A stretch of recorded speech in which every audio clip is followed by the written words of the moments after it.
Bismillahirrahmanirrahim. Assalamualaikum warahmatullahi wabarakatuh. Nama saya adalah Martini Dwi Pusparini, SHI-MSI, dan saya adalah salah satu dosen program studi Ekonomi Islam Universitas Islam Indonesia. Pada kesempatan kali ini saya akan menjelaskan terkait dengan PDD UKT PT di bidang pengajaran untuk keperluan sertifikasi dosen. Baik, adapun yang akan dibahas dalam video ini adalah pertama, deskripsi mata kuliah, kemampuan yang diharapkan, materi pembelajaran, sistem pembelajaran, metode pembelajaran, interaksi dosen dan mahasiswa, serta sistem penilaian. Adapun untuk deskripsi mata kuliah, jadi mata kuliah yang akan saya deskripsikan dalam video ini adalah manajemen zakat yang diperuntukkan bagi mahasiswa di semester 5. Dan karena mahasiswa semester 5 ini berarti di angkatan 2019, di mana menurut kebijakan di kampus kami itu masih diselenggarakan secara daring, sehingga medianya yang akan digunakan adalah media daring. Mata kuliah ini merupakan mata kuliah pilihan untuk peminatan keuangan publik Islam, di mana dalam program studi kami ada 3 peminatan, yaitu keuangan dan perbankan Islam, kemudian keuangan publik Islam, dan juga bisnis Islam. Nah, mata kuliah manajemen zakat merupakan salah satu mata kuliah pilihan dalam peminatan keuangan publik Islam. Adapun capaian pembelajaran mata kuliah, untuk mata kuliah ini ada 3, yaitu yang pertama, mahasiswa dapat menjelaskan konsep dan prinsip manajemen zakat, mahasiswa mampu menganalisis implementasi pengelolaan zakat di Indonesia berdasarkan teori yang dipelajari, dan mahasiswa dapat mengumpulkan data dan informasi untuk mengusulkan alternatif solusi atas permasalahan seputar pengelolaan zakat yang terjadi. Ya, ketiga CPMK ini diderivasikan dari 2 CPL, yaitu penguasai konsep dan teori ekonomi Islam, dan konvensional dalam pemecahan masalah yang berkaitan dengan pembangunan ekonomi dan peningkatan kesejahteraan rakyat, serta CPL yang kedua yaitu mampu mengimplementasikan prinsip-prinsip manajemen Islami. Sehingga dari sini kemampuan yang diharapkan adalah yang pertama, setelah mereka memahami definisi dan gambaran umum terkait zakat, mereka mampu menjelaskan gambaran umum zakat yang terkait dengan definisi, kemudian sejarah dan juga hukum zakat dan berbagai fenomena fikih zakat. Kemudian kemampuan selanjutnya terkait dengan konsep pengelolaan zakat. Seterusnya berkembang ke kemampuan yang lebih mendalam lagi, yaitu kemampuan untuk mengumpulkan data serta menganalisis dan mengidentifikasi permasalahan, sehingga di akhir perkuliahan ini mahasiswa diharapkan mampu memecahkan masalah yang terkait dengan pengelolaan zakat. Selanjutnya adalah terkait dengan materi pembelajaran. Ada beberapa materi pembelajaran yang terbagi menjadi 16 SKS, 16 pertemuan, termasuk di dalamnya ada UTS dan UAS. Jadi yang pertama menjelaskan definisi dan ruang lingkup zakat, kemudian sejarah pengelolaan zakat, zakat dalam perekonomian modern, institusionalisasi pengelolaan zakat, manajemen penghimpunan zakat, manajemen sumber daya zakat, akuntabilitas manajemen distribusi zakat, digital zakat manajemen, manajemen risiko zakat, dan manajemen strategi di organisasi pengelolaan zakat. Selanjutnya, terkait dengan sistem pembelajaran ataupun model pembelajaran yang dilakukan, di sini utamanya adalah student-centered learning atau pembelajaran yang berpusat pada mahasiswa. Di antaranya ada discovery. Discovery biasanya dilakukan jika saya membagikan suatu permasalahan ataupun fenomena yang terjadi di masyarakat, kemudian mahasiswa akan menemukan sendiri apa sih sebetulnya yang terjadi atau apa sebetulnya pembelajaran yang dapat kita ambil dari isu atau fenomena tersebut. Kemudian inquiry based learning, di mana biasanya saya memberikan video dalam bentuk video Panopto maupun YouTube, yang itu di mana mereka akan mengkaitkan dengan keadaan sehari-hari, dan mereka banyak mempertanyakan fenomena yang nantinya akan disampaikan kepada dosen ketika itu sesi sinkron. Selanjutnya ada small group discussion, di mana mereka akan berdiskusi dalam grup-grup kecil. Selanjutnya case study, di mana mahasiswa akan menyelesaikan permasalahan ataupun studi kasus yang diberikan oleh dosen. Kemudian project based learning, di mana dosen akan menyuruh mahasiswa untuk biasanya langsung terjun ke lapangan untuk melihat fenomena yang terjadi di lapangan, dan mereka akan menyusun karya ilmiah. Serta yang terakhir adalah problem solving, di mana setelah mengumpulkan data dan menganalisis data, mahasiswa mampu mengidentifikasi berbagai permasalahan baik dari literatur maupun dari studi empirik yang mereka lakukan secara langsung di lapangan. Selanjutnya untuk media pembelajaran, mengingat ini adalah kelas untuk yang daring atau kelas online, maka ada beberapa media pembelajaran yang saya gunakan di sini. Utamanya adalah Google Classroom sebagai LMS kami atau Learning Management System, di mana segala informasi dan semuanya terangkum dalam Google Classroom. Kemudian untuk sesi sinkron utama yang kami gunakan ada Google Classroom, di mana biasanya kami melakukan diskusi secara langsung, ya, di mana dosen memberikan pertanyaan ataupun studi kasus dan mahasiswa merespon. Kemudian ada Zoom yang digunakan untuk sesi sinkron dan tatap maya, dan kemudian ada Kahoot untuk kuis. Selain juga di samping itu ada Google Form yang digunakan, dan juga ada WhatsApp group yang kami gunakan untuk berkorespondensi dan bertukar informasi. Mahasiswa juga bisa bertanya terkait kejelasan apa yang belum dipahami dari pelajaran-pelajaran yang diperoleh ketika sinkron. Selanjutnya untuk asinkron, kami menggunakan juga dan juga Mentimeter. Mentimeter juga digunakan untuk kuis atau memperoleh gambaran-gambaran ataupun pendapat dari mahasiswa setelah penjelasan perkuliahan. Untuk sesi asinkron, saya biasanya mengupload video di YouTube maupun di Panopto, di mana kalau di Panopto kelebihannya adalah dosen bisa mengetahui persentase berapa mahasiswa yang sudah menonton video tersebut. Kemudian juga ada Padlet sebagai bentuk unjuk karya mahasiswa. Selanjutnya, interaksi yang dibangun antara dosen dan mahasiswa ada provision of material, atau di mana dosen memberikan materi, interactions with material, di mana mahasiswa berinteraksi dengan materi yang dibagikan, entah itu video, buku ajar, ataupun bahan ajar lainnya. Kemudian interaction with fasilitator, dalam hal ini adalah mahasiswa bisa bertanya kepada dosen terkait dengan apa-apa yang belum dipahami, ataupun memberikan tanggapan dari materi-materi yang telah diberikan oleh dosen. Kemudian interaction with learners adalah interaksi antar mahasiswa, di mana tadi diantaranya melalui small group discussion, project based learning, dan lain-lain.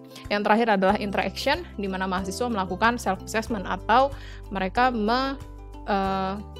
melakukan pengujian terhadap diri sendiri, apakah materi tersebut sudah dipahami atau belum. Kemudian yang terakhir adalah sistem penilaian yang dilakukan di sini, yaitu menggunakan PAP atau penilaian acuan patokan yang digunakan disepakati antara dosen dan mahasiswa. Biasanya penilaian dilakukan dengan beberapa aspek, yaitu kehadiran mahasiswa, tugas, nilai UTS, dan UAS dengan range nilai sebagai berikut. Dan terakhir, saya merangkum proses pembelajaran saya dalam mata kuliah manajemen zakat yang dapat disaksikan pada video berikut.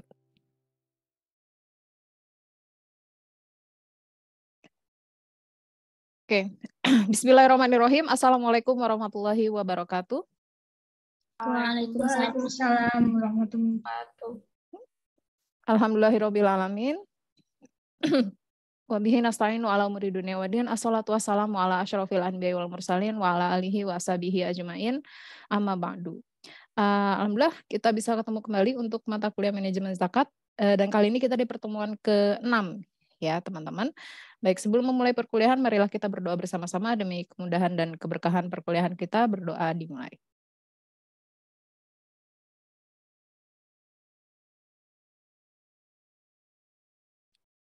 Selesai. Oke. Sebelumnya pada pertemuan yang lalu kita sudah membahas terkait dengan kelembagaan zakat di Indonesia ya. Jadi lembaga zakat di Indonesia itu secara umum ada 2, apa aja? Ada Basnas dan Lazis. Laz ya. Ya oke, Basnas dan Laz ya. Atau Lazis ya, jika dia juga mengelola dana infak dan sodako. Nah, kemudian apa sih yang sebetulnya dilakukan atau aktivitas apa yang utama dilakukan oleh lembaga-lembaga tersebut? Ada 2 aktivitas utama, yaitu aktivitas penghimpunan dan juga penyaluran atau pendistribusian zakat. Nah, sebelumnya saya sudah berikan di Google Classroom ya teman-teman video YouTube yang dimana teman-teman harus nonton itu. Jadi untuk mengingatkan ya bahwa video yang saya maksud adalah video yang ini, yang tentang penghimpunan zakat yang saya bagikan di Google Classroom.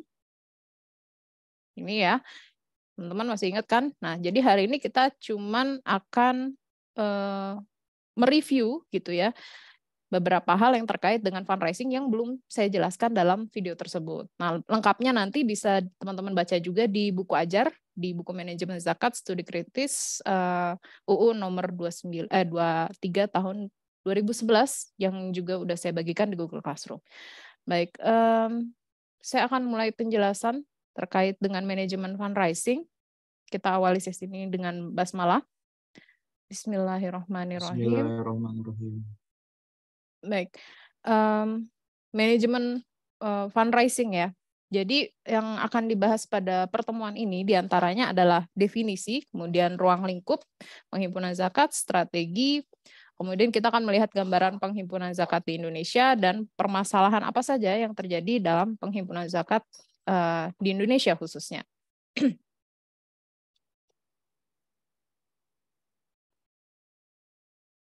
Next, fundraising itu apa sih? Nah, kalau menurut KBBI, yang dimaksud dengan fundraising itu adalah penggalangan yang memiliki proses, cara pembuatan, pengumpulan, penghimpunan, dan pengarahan. Sementara menurut Warwick itu lebih luas lagi ya, bahwa tidak hanya mengumpulkan dana, tapi juga di situ ada aspek-aspek seperti pertumbuhan basis donor, partisipasi, visibilitas citra organisasi, dan efisiensi. Sehingga di sini kalau kita lihat ya, lebih ruang lingkupnya lebih luas lagi. Jadi bahwa kita tidak hanya mencari dana saja, tapi kita juga di situ ada aspek untuk brand image ya. Kita di situ ada aspek kita akan bagaimana caranya mempertahankan citra organisasi, yang itu sebetulnya nanti akan berdampak pada penghimpunan dana itu sendiri.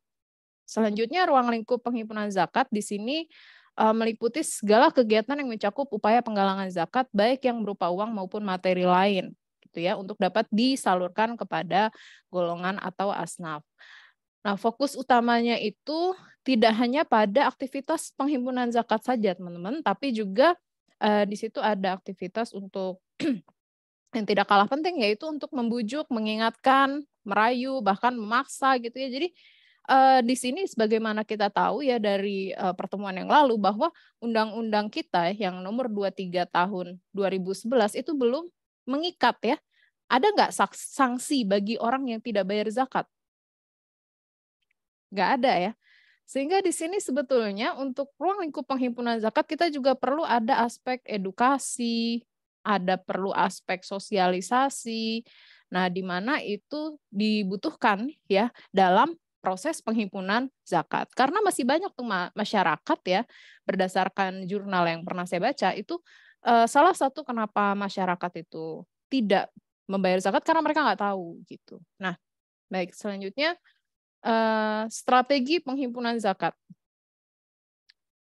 Ada 2 ya, yaitu direct fundraising dan indirect fundraising. Boleh dibantu teman-teman, saya udah sebutin di video ya, ini saya cuma review ulang aja. Jadi yang termasuk direct fundraising itu apa aja? Kayak jemput bola gitu. Jemput Langsung bola. datang. Oke, jadi ini banyak ya, masih dilakukan oleh banyak lembaga zakat ya. Nanti teman-teman kalau magang mungkin akan mengetahui bahwa dalam banyak lembaga zakat itu mereka masih menerapkan jemput bola ya. Yang lain? Yang direct?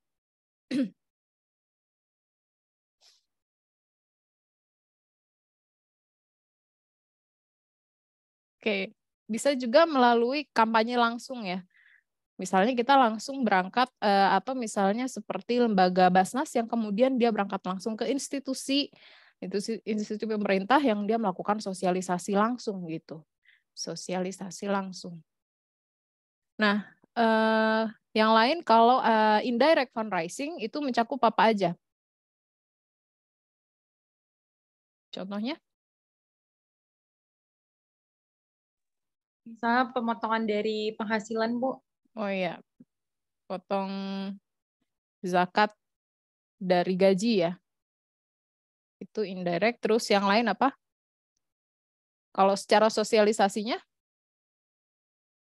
bisa lewat metode transfer in banking ya. Kalau ini pembayarannya Ya, ya. internet gitu. Oke, melalui Kris mungkin QR. sorry.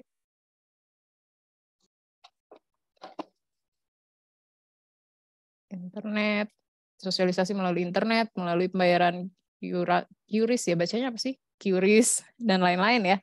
Nah, ini adalah termasuk dari indirect fundraising. Jadi mungkin teman-teman sudah memahami bahwa gambaran secara umum di lembaga zakat saat ini ada dua metode, yaitu direct dan indirect fundraising. Selanjutnya, kita akan melihat gambaran umum dari penghimpunan zakat di Indonesia ya. Ini per 2020. Kalau kita lihat di sini mencapai 12 miliar ya ini ya.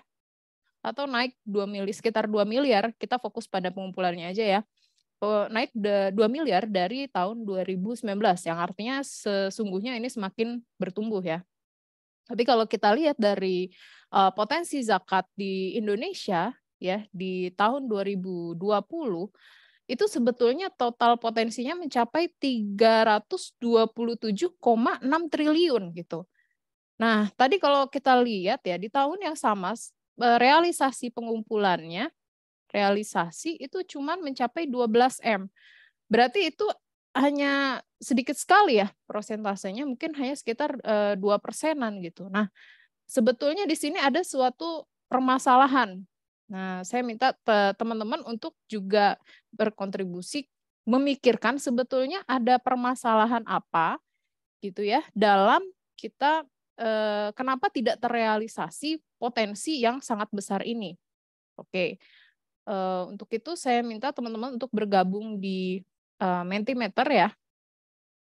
Mentimeter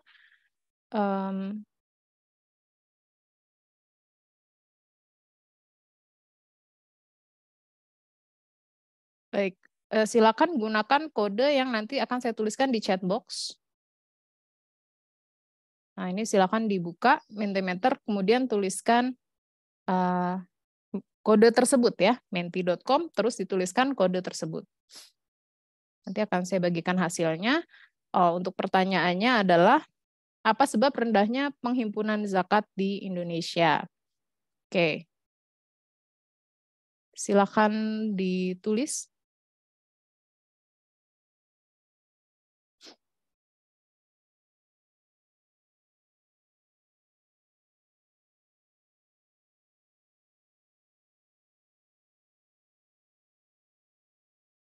Oke, silakan go to menti.com dan pakai kode ini. Oke, sudah ada yang menjawab ini.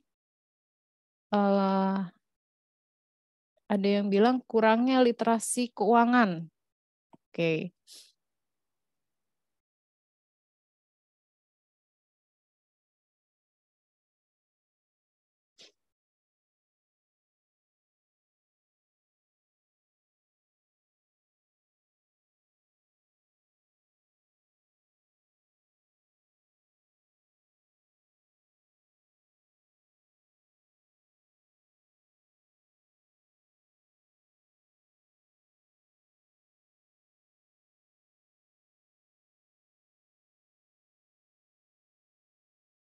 Bisa nggak? Bisa submit jawabannya nggak?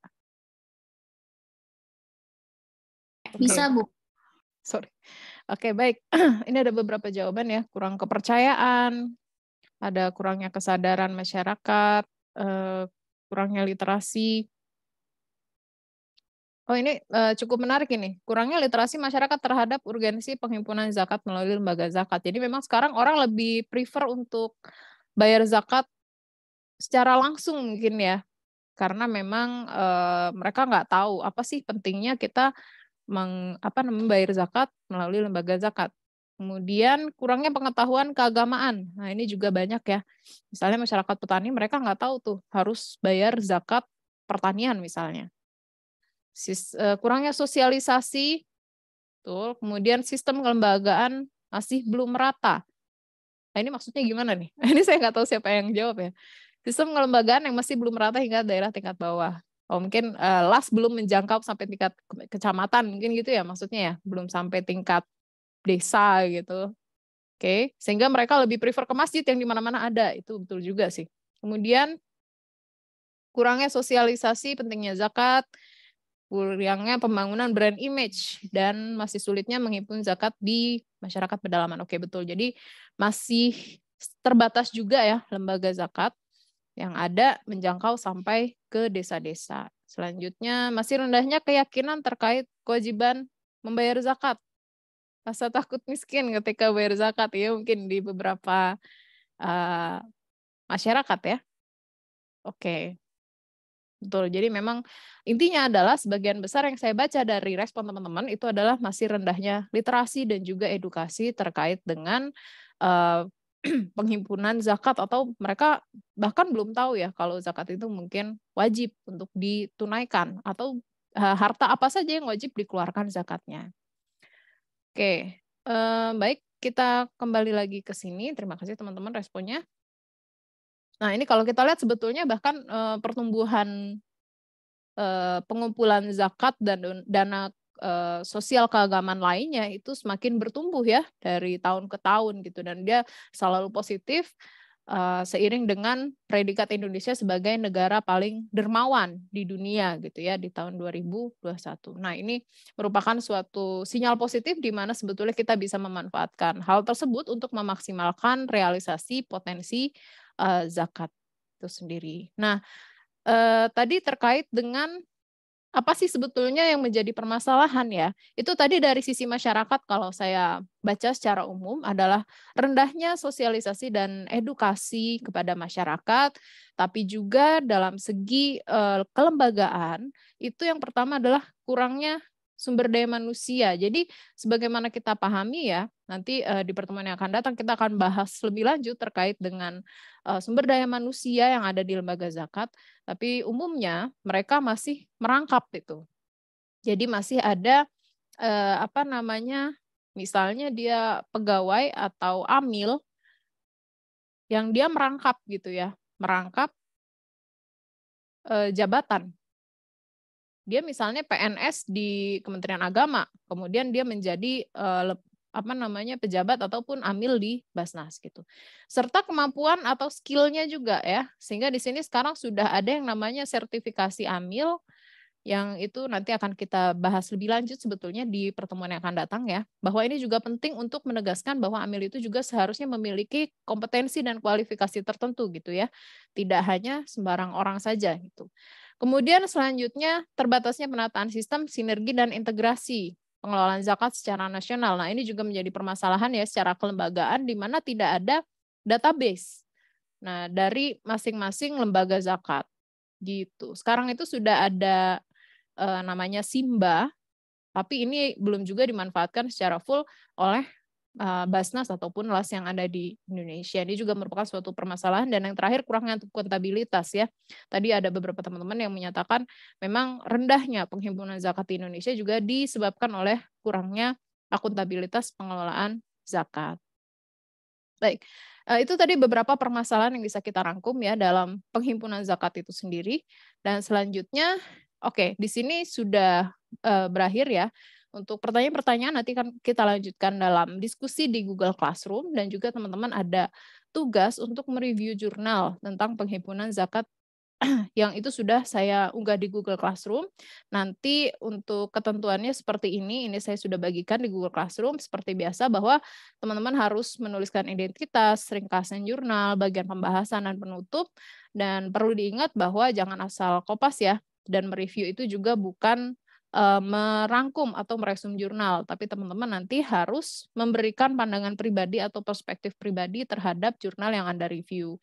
Jangan lupa juga nanti kita akan cek melalui Turnitin ya untuk hasil plagiarismenya gitu.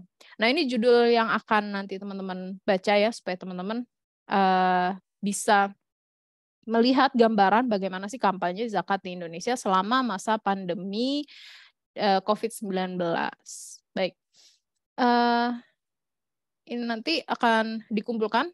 Saya kasih waktu 1 minggu untuk menyelesaikan ini. Itu ya, jadi segera diselesaikan setelah perkuliahan ini. Baik, demikian untuk perkuliahan kita pada pagi hari ini. Marilah kita akhiri dengan bersama-sama melafazkan hamdalah. Alhamdulillahirabbil alamin. Terima kasih banyak atas perhatiannya. Wassalamualaikum warahmatullahi wabarakatuh. Waalaikumsalam. Assalamualaikum warahmatullahi wabarakatuh. Oke. Ya.